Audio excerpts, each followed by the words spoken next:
Okay, I'm gonna make this quick because I have to go into a meeting. I have 3 meetings today.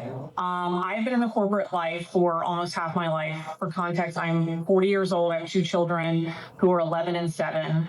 And I fell for it. I fell for this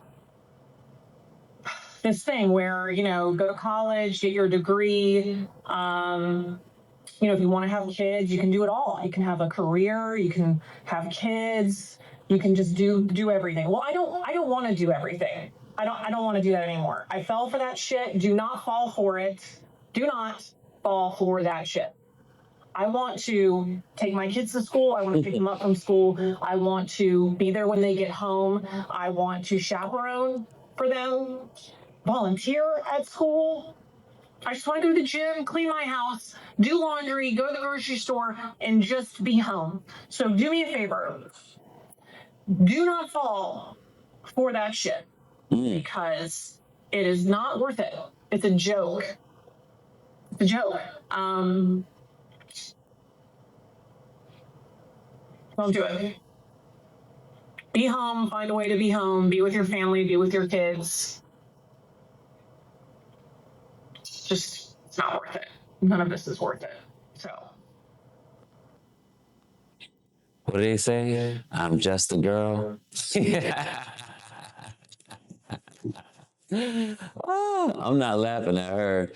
I know that's kind of, one of the phrases in our current climate. They say, I'm just a girl, which just means they just kind of, just living and want life to be soft and free. Listen, I understand her sentiments, even as a man.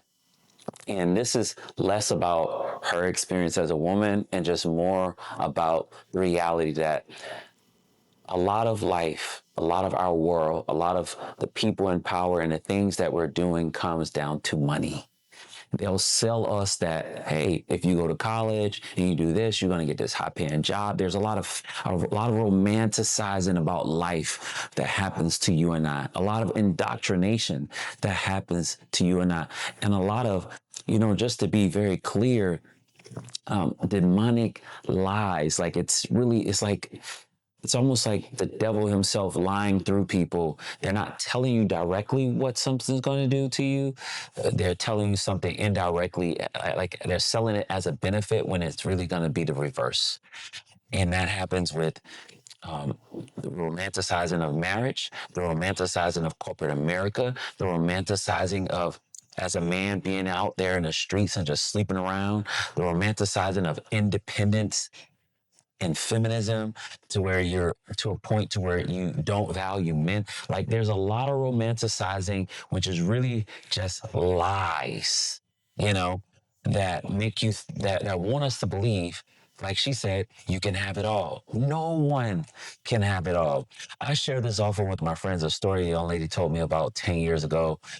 Well, it wasn't a story, but she was talking to me about how she wanted to be a CEO, a wife, be a mother, and do all of these great things. And it sounded good. It sounded good. And to be honest with you, I was direct with her. I'm like, even if you were given the opportunity to be all of those things, something's always going to have to be sacrificed. And that's what she's experienced in this video. And that's what we experience when we think that we can become adults, go to school, have a career, be a spouse, be a parent, be a friend, be an acquaintance, serve and volunteer, be in the church, have these hobbies and think that like I can do it all. No, none of us can. We can't. Michelle Obama did an interview that I reacted to last week.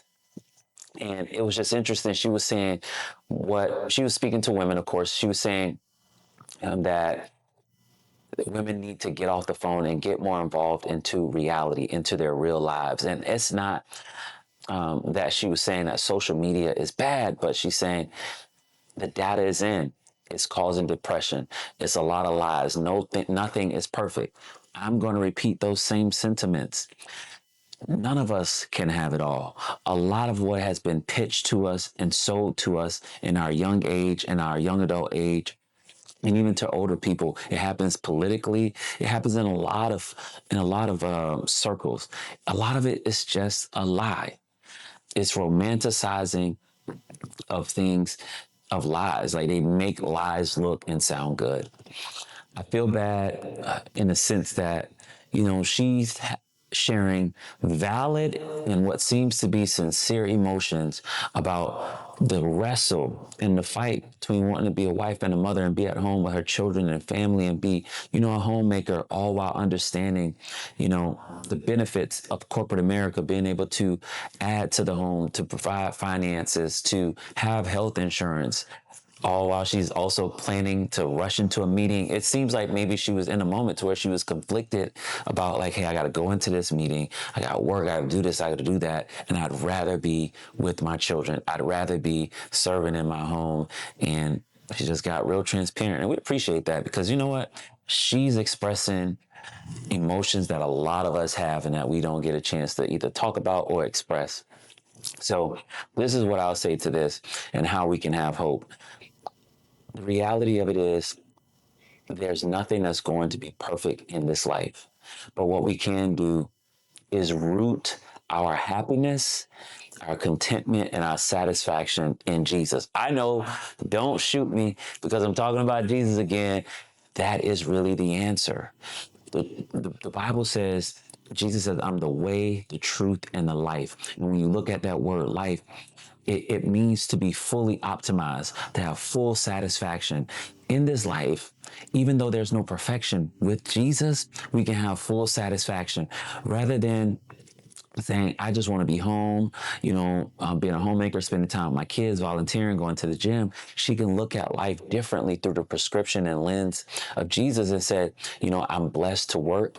I'm blessed that I was able to have children from my own womb. I'm also blessed with a great job. I have benefits. I'm able to add to my home financially. Even though there's some disadvantages, I'm still blessed. That is how we push back against the disappointment that comes with life. That's how we push back against the reality that's happening around all of us. But hey, that could just be me thinking from a perspective as a man, or thinking from the perspective of hope, or just being more black and white because I'm just more of a logical person. Y'all let me know what y'all think in the comment section, and I'll catch y'all in the next video. Stand on it, be strong.